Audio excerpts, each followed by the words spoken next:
I shouldn't be telling you this. They made us sign NDAs when we joined the service, non-disclosure agreements about operational protocols. That's what they call them, protocols. But after what happened 3 nights ago, after what I saw in that house on Blackwood Road, I don't care about the NDA anymore. Someone needs to know. Someone needs to understand that when you call 999 at 3 in the morning, the person who shows up, they're following rules you don't know about.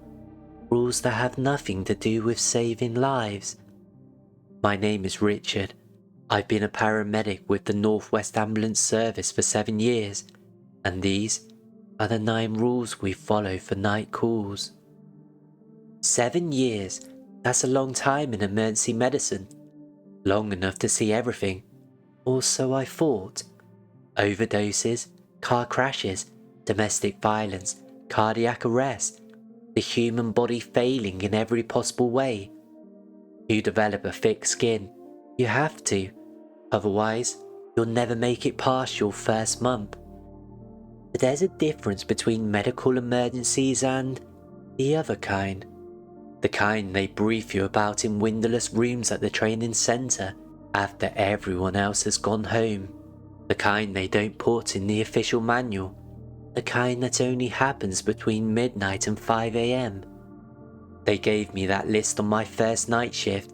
My supervisor, Marcus, 23 years on the job, faced like weathered leather. He pulled me aside at the station around 11 PM. "Right," he said, sliding a laminated card across the break room table. "Before we head out, you need to memorize this." I picked it up. It was cream coloured, the edges worn from handling. At the top, printed in bold, "Night shift protocols, restricted." Below that, 9 rules. I laughed. I actually laughed. I thought it was a hazing thing, you know, new paramedic initiation, the older guys messing with the rookie. But Marcus didn't laugh. "Read it," he said.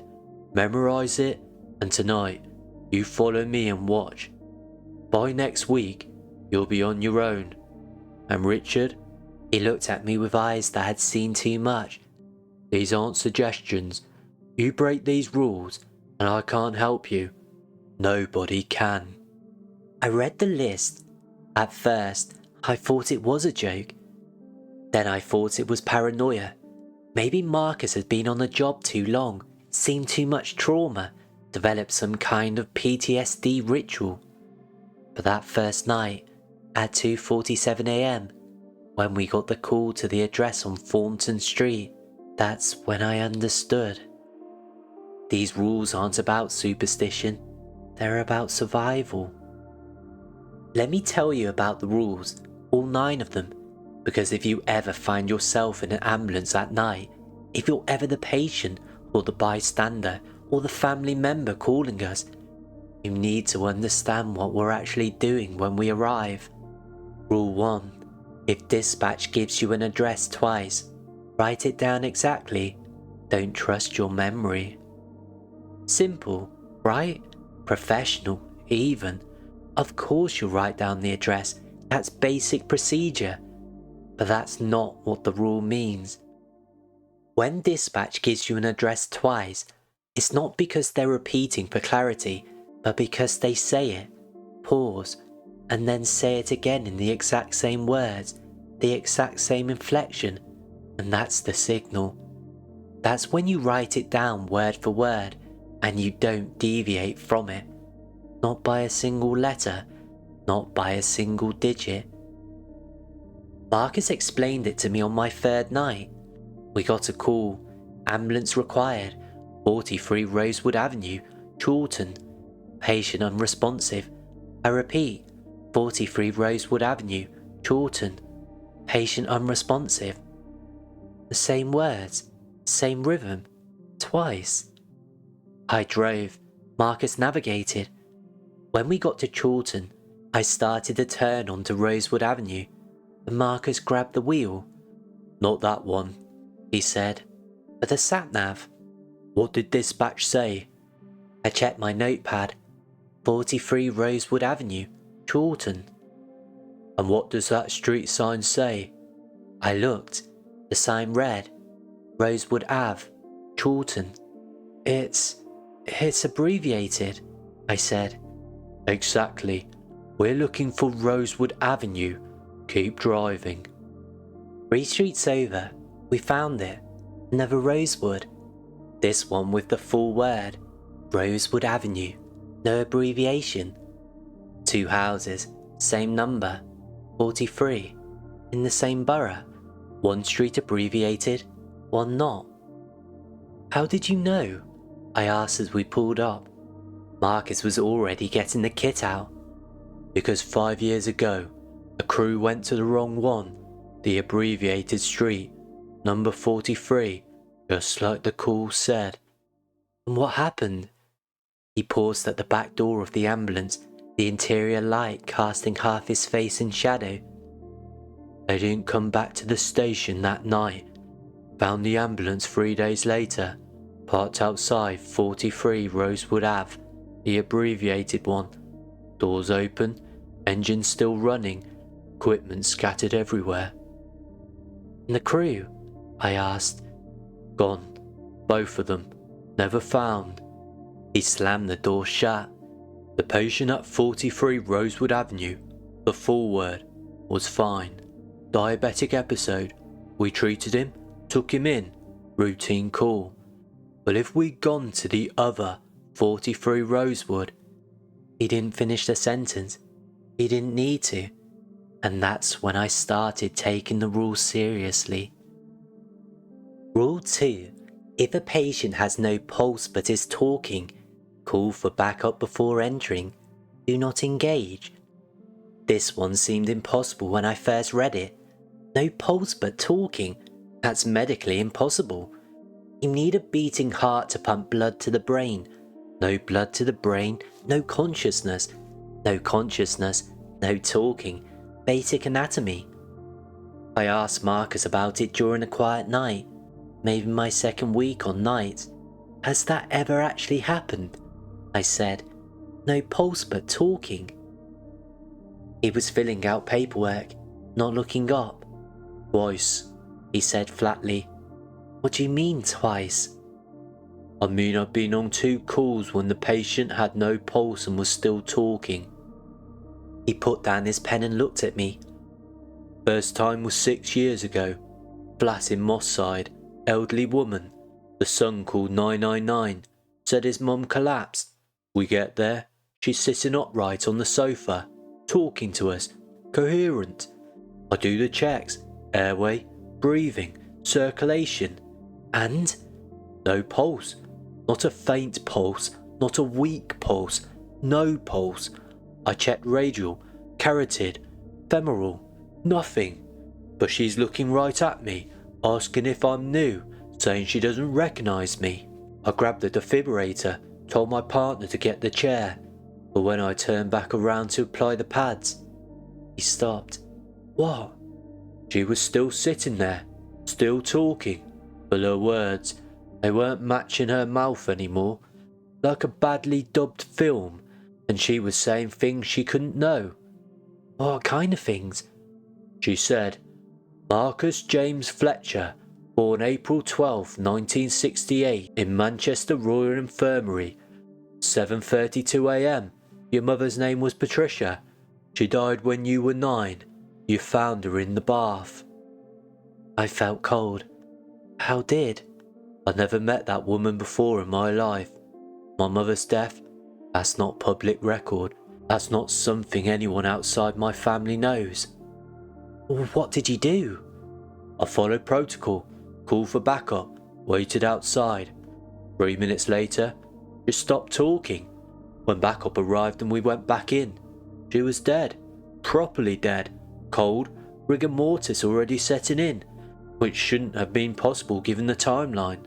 He picked his pen back up, went back to paperwork. The coroner said she'd been dead for at least 6 hours, but we were in that room and she was talking to us. I didn't ask about the second time.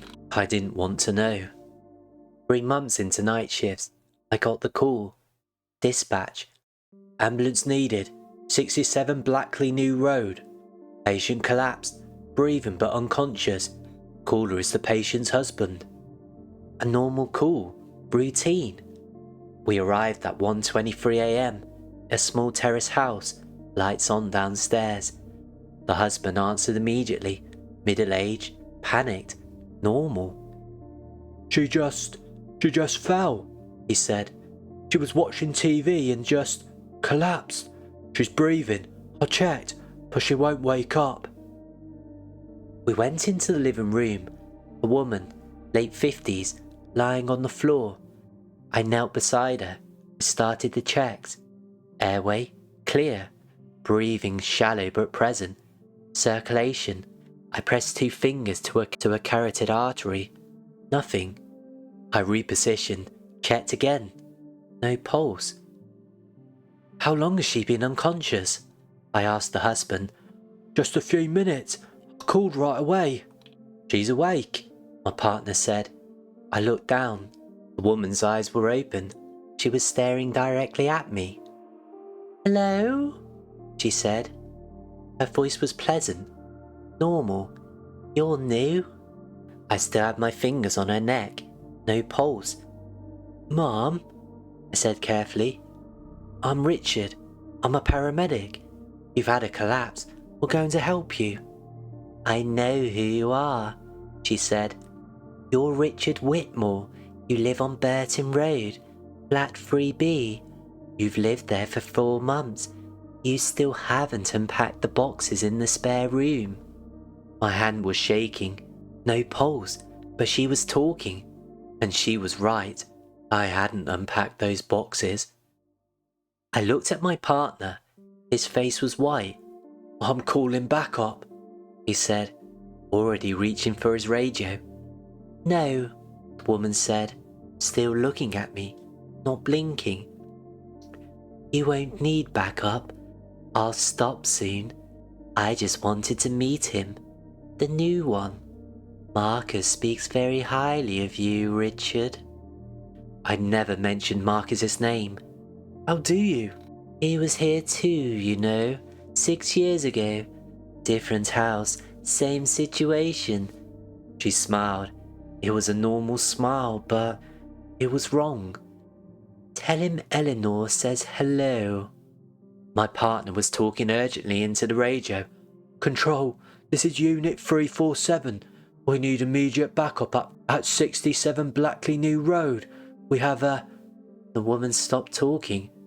Her eyes were still open, still looking at me, but the awareness behind them were gone. I checked her pulse again.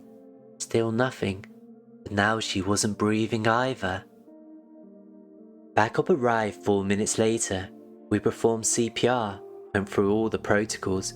She was dead on arrival at hospital. Time of death was recorded at 1:47 a.m, but according to her husband, she collapsed at 1:15. She'd been talking to us at 1:25. The coroner said she died of a massive heart attack. Instantaneously, she would have been gone before she hit the floor. But I heard the voice. I heard her say my address, and when I asked Marcus about Eleanor, he went pale. That was her name, he said quietly. The woman from 6 years ago, the first time. Rule 2 isn't about medical impossibility. It's about knowing when something that looks like a patient isn't. Rule 3. Never enter a house where all the clocks had stopped at the same time. This rule sounds superstitious, like something your grandmother would believe in, bad luck and omens. It's not superstition, it's observation. Marcus told me about this one after I'd been on nights for about a month. We were parked outside a 24-hour Tesco, eating meal deal sandwiches at 3 a.m, waiting for the inevitable drunk-related call. You'll know it when you see it, he said, chewing. The clocks. What's the actual reason? I asked. Why would all the clocks stop? Power surge, maybe. EMP. Could be natural explanations. But it's never natural. He told me about a call from 4 years ago. Salford, semi-detached house. Elderly man reported unconscious by his daughter. She'd driven over to check on him after he didn't answer his phone. A standard welfare check. Marcus and his partner at the time, a woman named Rima, arrived at 2:17 a.m. Daughter was waiting outside, upset but coherent. "He's inside," he said, "in his chair. I think he's gone." They went in, and immediately, Rima stopped. "You see it?" she asked Marcus. He looked around. The living room had 3 clocks visible, one on the mantelpiece, one on the wall, one digital on the DVD player. All stopped, all showing 9:47. Could have been a power cut, Marcus said. "The lights are on," Rima pointed out. They looked at each other. Marcus was newer then, didn't know all the rules. Rima did. "We should wait for backup." For a welfare check on an elderly man, it's probably just... "Look at the clocks, Marcus." But he'd already walked further into the living room. The old man was in his chair, just as the daughter said, not moving, eyes closed. Marcus approached, reached out to check for a pulse. The old man's eyes opened. 9:47, he said. His voice was dry, cracking. It's always 9:47. Sir, Marcus said, professional, calm. I'm a paramedic. Your daughter called us. We're going to check you over. 9:47, the old man repeated. That's when it happened. That's when she died. Who died, sir? My wife. Car accident. 9:47 p.m. October the 19th, 1987. Marcus checked his pulse. It was there, weak, beady, but present. Do you know what day it is today? Marcus asked. October the 19th, the old man said. And the year? 1987, the day she died. Every day is the day she died. Marcus looked at the calendar on the wall. It showed October the 19th, but the year was 2018. Sir, Marcus said carefully, today is actually... She's in the kitchen, the old man interrupted. She's always in the kitchen at 9:47, making tea. She doesn't know yet, doesn't know the car is coming. Rima was at the doorway now. Marcus, we need to leave. She's in the kitchen, the old man said again, louder now. You can save her. You're paramedics. You can be there. Stop the car. Change it. Make it different. Marcus, Rima said urgently. And Marcus was looking towards the kitchen doorway. The light was on in there, and he could hear something. A kettle whistling. There's someone in the kitchen, Marcus said. No, there isn't, Rima said. The daughter said he lives alone. But I can hear. Marcus, step away from him. Now. The old man was smiling now. You can save her.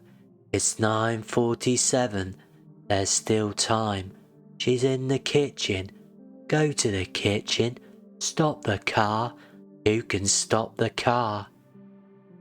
Marcus took a step towards the kitchen. Rima grabbed his arm, pulled hard. We're leaving. Now. She physically dragged him out of the house. The daughter was confused. Is he alright? What's happening? Call 999 again. Tell them you need police, not the ambulance. But do it, and don't go back inside. They waited outside. 6 minutes later, the police arrived, along with backup ambulance crew. 4 of them went into the house. The old man was dead in his chair, body cold, rigor mortis already advanced. The coroner said he'd been dead for at least 8 hours, but Marcus had felt his pulse, heard him speak. and in the kitchen, they found something. A woman's body behind the wall, hidden there for 34 years. The old man had killed his wife in 1987, covered it up, told everyone she'd left him. And every night since then, in that house, every clock stopped at 9:47, the time she died, the time she kept dying. Marcus never went near a house with stop clocks again, and now, neither do I. Rule 4. If you arrive at an address and you can see your own ambulance already parked outside, turn around immediately. Do not investigate. This is the rule that makes no sense until you see it, and once you've seen it, you'll do anything to never see it again. It happened to me about 5 months ago. Call came in at 3:14 a.m. Ambulance required, 89 Deansgate Approach, Radcliffe, patient fallen, possible head injury, patient conscious but confused. Standard call, drunk probably, or elderly person with a fall. My partner that night was a guy named Colin, 50-something, close to retirement, had seen everything. We drove out to Radcliffe, followed the sat-nav to Deansgate Approach, quiet street, council houses, mostly dark, and then I saw it, parked outside number 89, under a street light. An ambulance, our ambulance, same service, Northwest Ambulance Service NHS Trust, same markings, same call sign on the side, 347, our call sign. Colin saw it at the same moment I did. Reverse, He said immediately. now. I was already doing it, hand shaking on the wheel, not even questioning.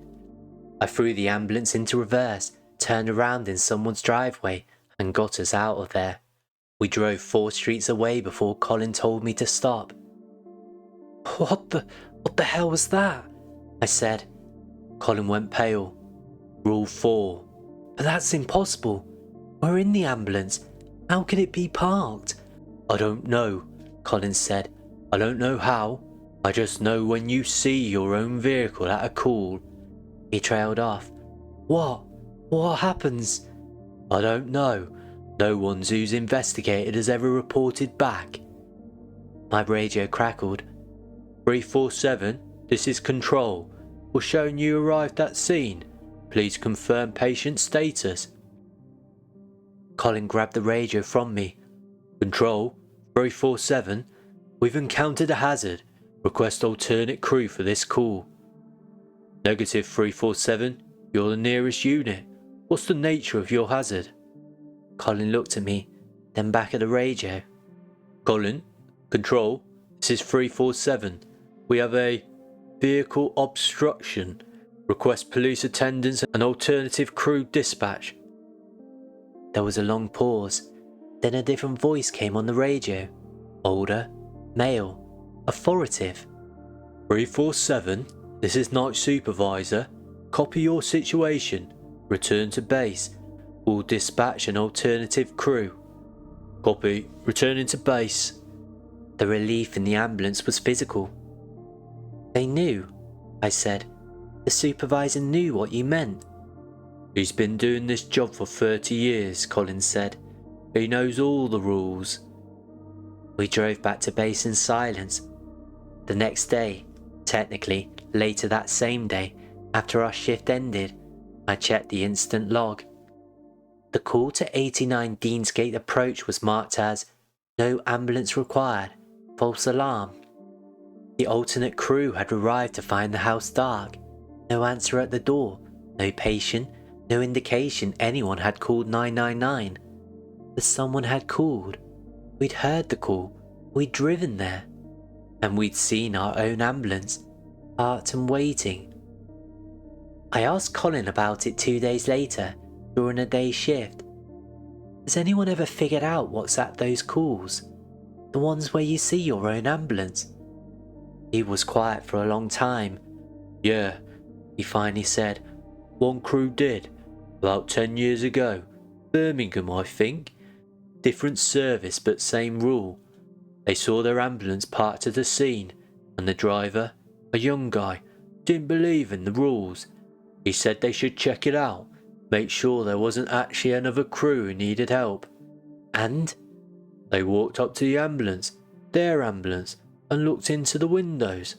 They saw themselves inside, sitting in the front seats, but the versions in the ambulance, they were dead. Both of them.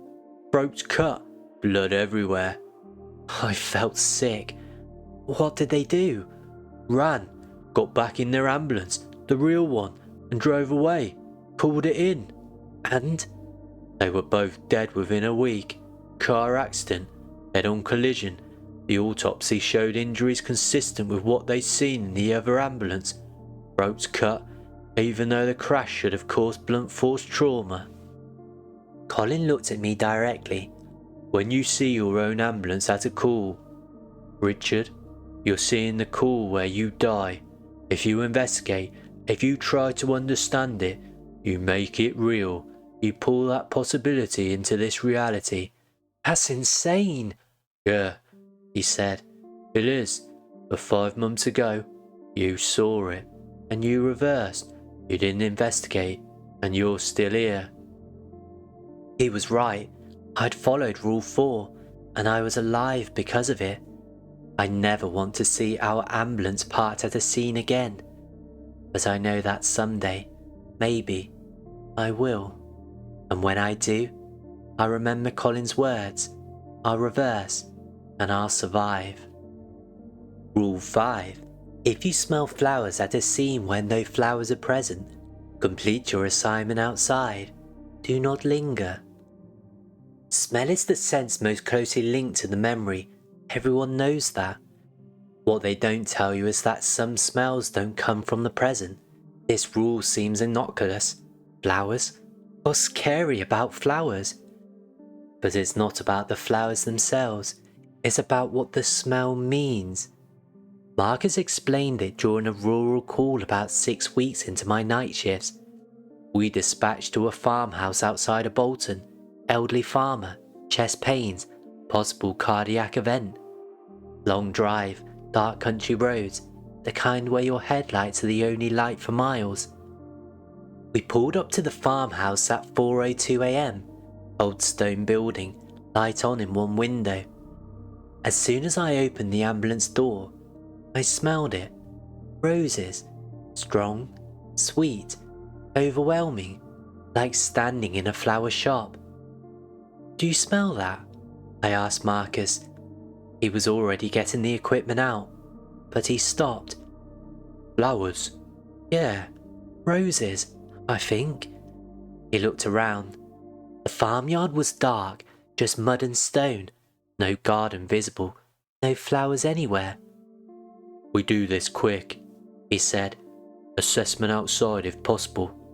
Why? What's? Rule 5. Move. The farmer's wife met us at the door. Older lady, worried, normal. He's in the sitting room, she said, clutching his chest, said he couldn't breathe. Does he have any medical history? Marcus asked, but he was already moving inside quickly, professionally.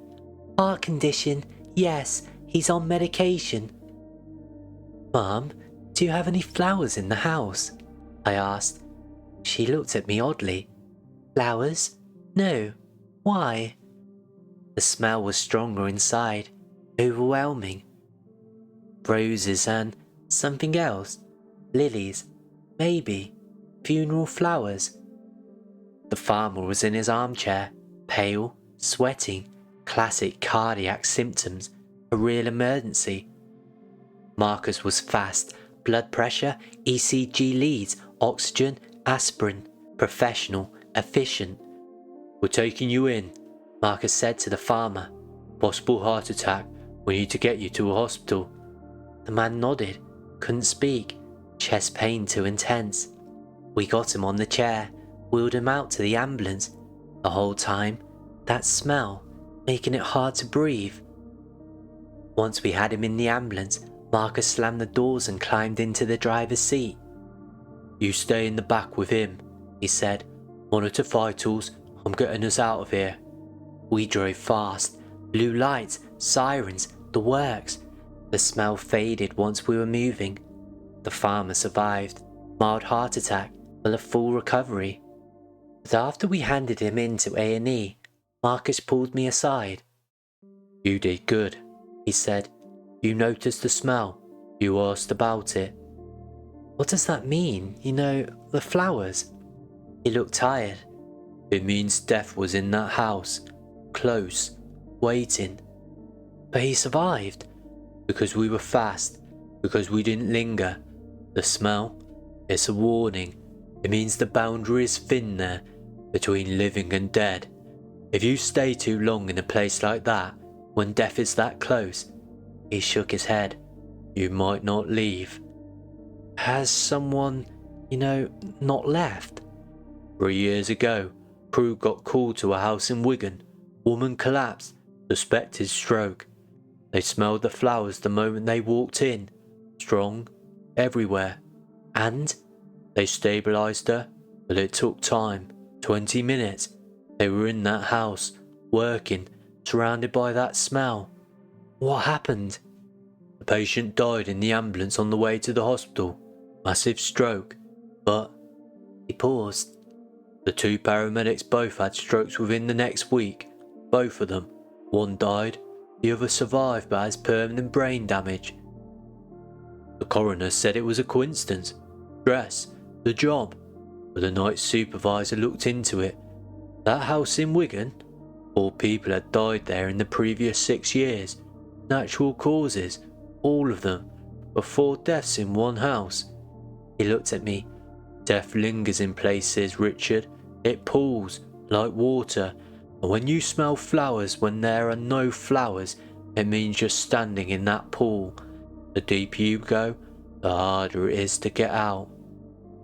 Since then, I smelled flowers at 3 different calls. Each time, we did our assessment fast. Each time, we got out quickly. And each time, I learned later that someone had died in that location within the previous year. Death leaves a scent, and when you smell it, you need to leave before it decides you belong there. Rule 6. Rule 6. If a child's bedroom has no toys, no posters, nothing personal, do not ask about the child. This rule broke my heart when I first understood it. Children's rooms are supposed to be chaos, toys everywhere, drawings on walls, personality bursting from every corner. When a child's room is empty, clean, bare, impersonal, it means something is wrong, but it's not what you think. The call came 4 months ago, a terrace house in Oldham, 2:53 a.m. Ambulance required, 23 Hartley Street, mother in distress, breathing difficulties, caller is the patient. We arrived to find a woman in her early 30s, sitting at the kitchen table, hyperventilating. A classic panic attack. "I'm sorry," she kept saying.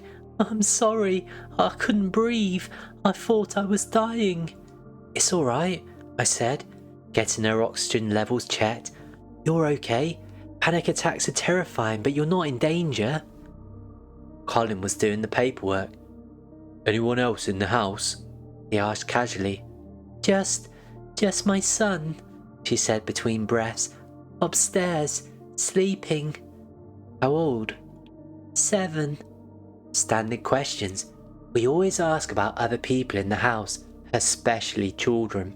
It's a safeguarding protocol. Her vitals were okay. Oxygen saturation good. Heart rate elevated but coming down. Panic attack for sure, but a bad one. "Has anything triggered this?" I asked. "Stress at work? Family issues?" She shook her head, but something in her expression changed. "Can I use your loo?" Colin asked. She pointed upstairs. "First door on the left." Colin went up. Standard practice. We check the house, make sure environment is safe, look for anything concerning. Drugs, weapons, signs of abuse, anything that might explain the call. He was gone for 3 minutes. When he came down, his face was pale. Richard, can I speak to you outside for a moment? He said, and to the woman, We're just checking the ambulance. We'll be right back. outside, Colin grabbed my arm. The child's room. He said quietly. What about it? It's empty. She said he's 7. No, I mean it's empty. Bed, wardrobe, that's it.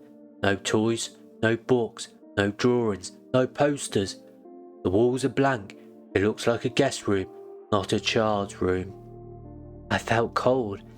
Maybe she's just very neat or minimalistic. Richard, He looked at me seriously. Rule 6. I'd read that rule. I remembered it. We don't ask about the child, I said. We don't ask about the child. But if there's a safeguarding issue, There isn't safeguarding. This is Rule 6. we went back inside. The woman was calmer now, breathing normally, the colour returning. How are you feeling? I asked. Better. I'm sorry for wasting your time. You're not wasting our time. Do you have anyone who can stay with you tonight? I'll be fine. My son's here. Colin and I exchanged a glance. We'll be off then, Colin said. Call 999 again if you have any more symptoms. She walked us to the door. Thank you, really. Sometimes it gets overwhelming, being alone. You're not alone, I said automatically. You've got your son. She looked at me. Something in her eyes changed, darkened. Yes, she said slowly. I have my son. We left. In the ambulance, Colin was shaking. You asked about the child, he said. I didn't mean to. You mentioned the child. Rule 6 says don't ask about the child. I'm sorry, It's okay. We're leaving. We're leaving now. We drove 3 streets away, then pulled over. Check the instant log, he said. Look up that address, 23 Hartley Street. I pulled up the system on my mobile tablet, entered the address. 3 previous calls to that address in the last 4 years. All the same woman, all panic attacks, distress, breathing difficulties, all between 2 and 4 a.m. I clicked into the notes from the previous calls. One from 2 years ago had a note from the attending paramedic. Patient mentioned deceased son multiple times. Advised to seek counselling support. Possible complicated grief. Deceased son. Colin? I said quietly. He nodded. I know. Her son is dead. Yes.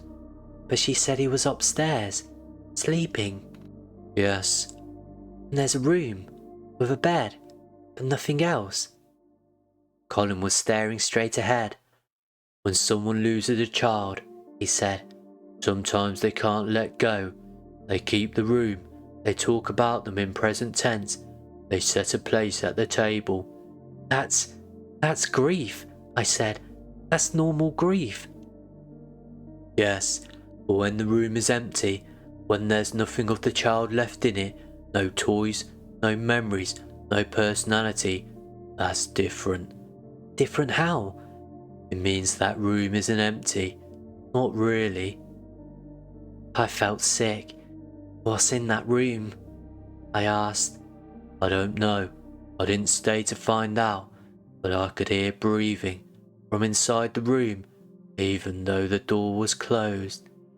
Maybe she has a pet. The breathing was wrong, too slow, too deep, not human, but trying to sound human. He turned to look at me.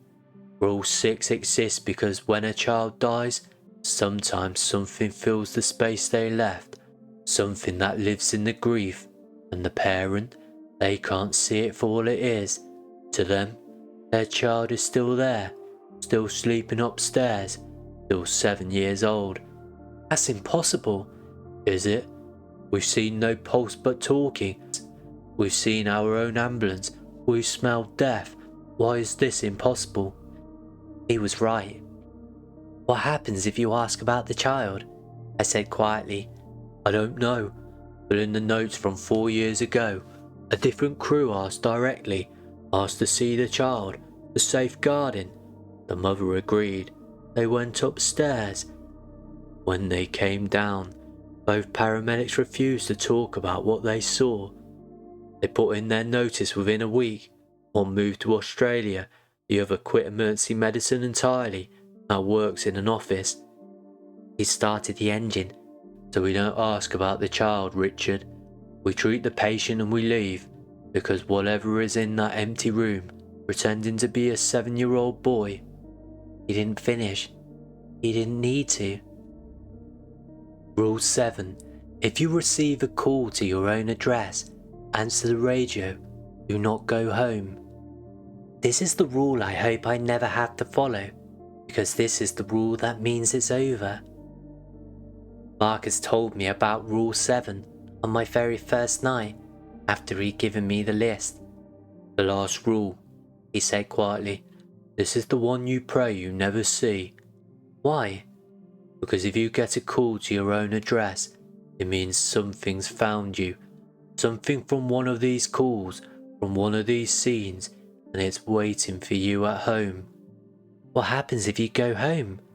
I don't know, because no one who's gone home after receiving that call has ever come back to work. He looked at me seriously then. There's been 6 incidents in this region over the last 15 years. 6 paramedics who received calls to their own home addresses during night shifts. All 6 went home to check on family or make sure it was a false alarm, but none of them ever returned. What happened to them? Officially, 5 are listed as missing persons. 1 was found dead in their home 3 days after receiving the call. No cause of death determined. Body was just there, in their living room, like they sat down and stopped existing. So if I get a call to my own address, you answer the radio, you confirm the call, and then you request another crew to attend while you wait at the station.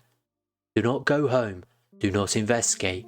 You wait until daylight, and you go home with another person, never alone.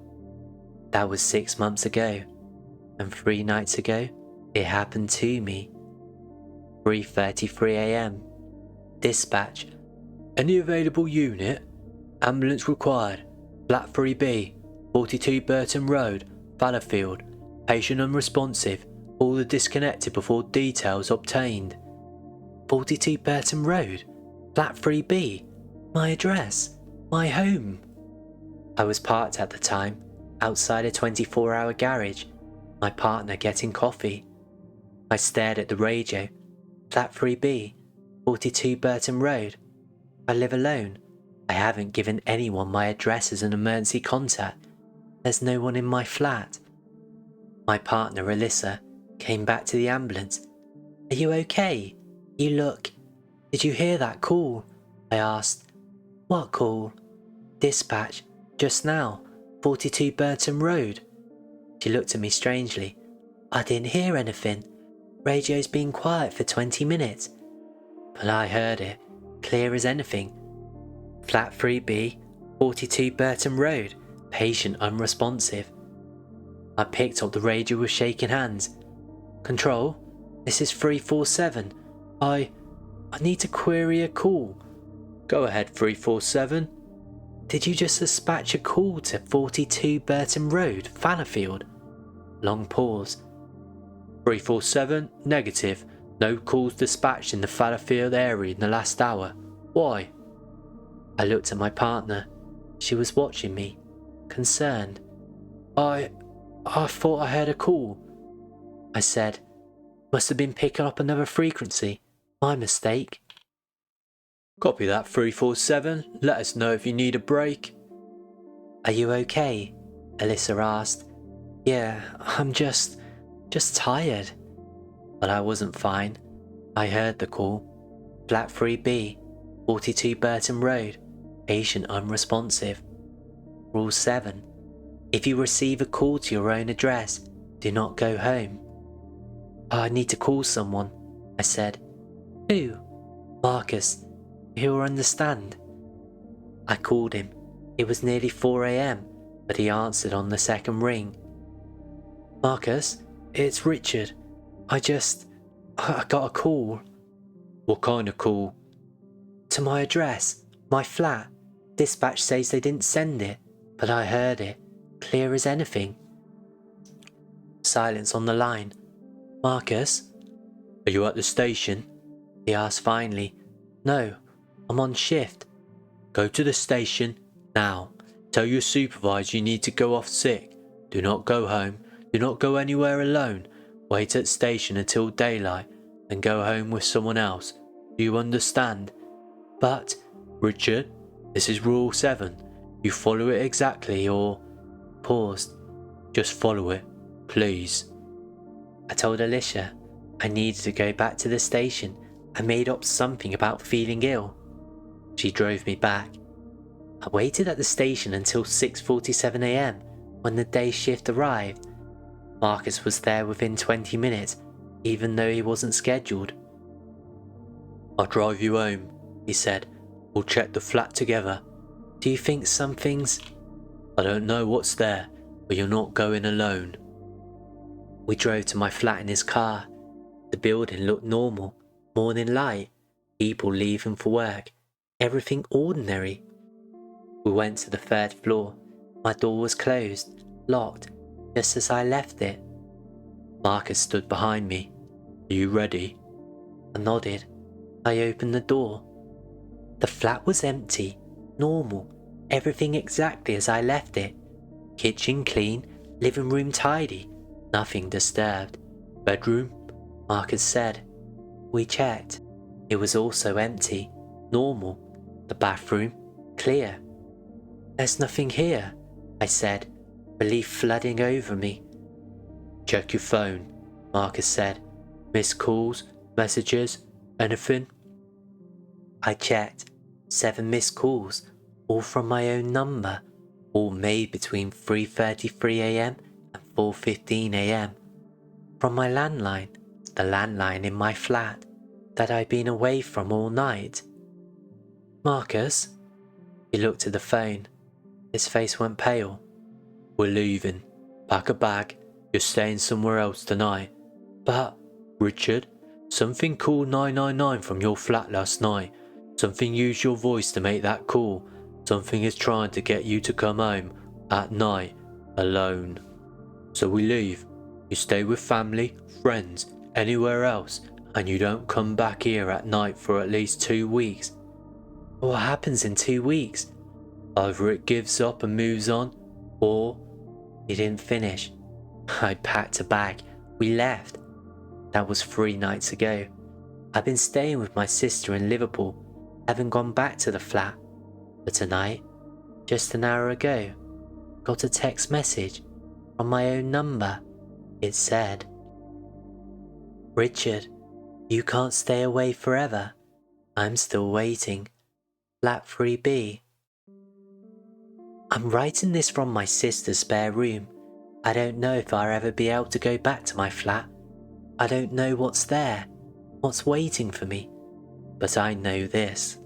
Rule 7 is real, and I'm alive because I followed it. These are the 7 rules we follow for night calls. I've told you all of them now. I've broken my NDA. If they find out I shared this, I'll be fired. Maybe worse. But after what happened at Blackwood Road 3 nights ago, call that made me decide to tell you all of this, I realised something.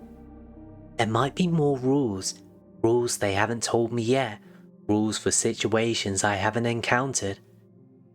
Because at Blackwood Road, something happened that wasn't covered by any of the 7 rules, and I survived it by instinct, by luck, or by something I don't understand.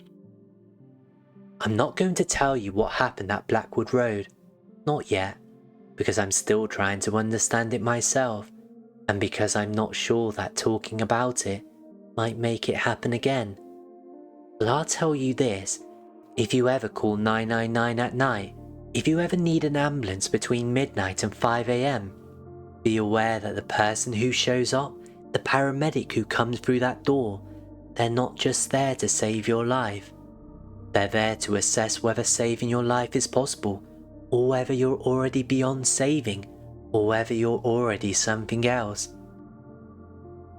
And if they seem nervous, if they work quickly, if they insist on leaving fast even though you think you need more help, trust them, because they can see things you can't. They know things you don't, and they're following rules you've never read. My name is Richard Whitmore. I'm a paramedic with the Northwest Ambulance Service, and if you ever call 999 at night, there's a chance I'll be the one who shows up.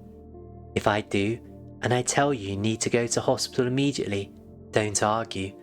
And if I tell you we need to leave your house right away, don't ask why. Just follow me, because I'm following the rules, and the rules are the only thing keeping us both alive.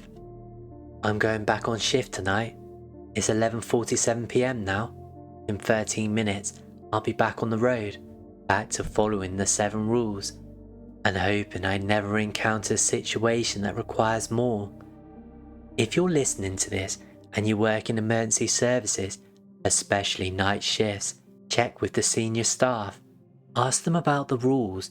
They'll deny it at first, but if you push, if you show them you're serious, they'll tell you.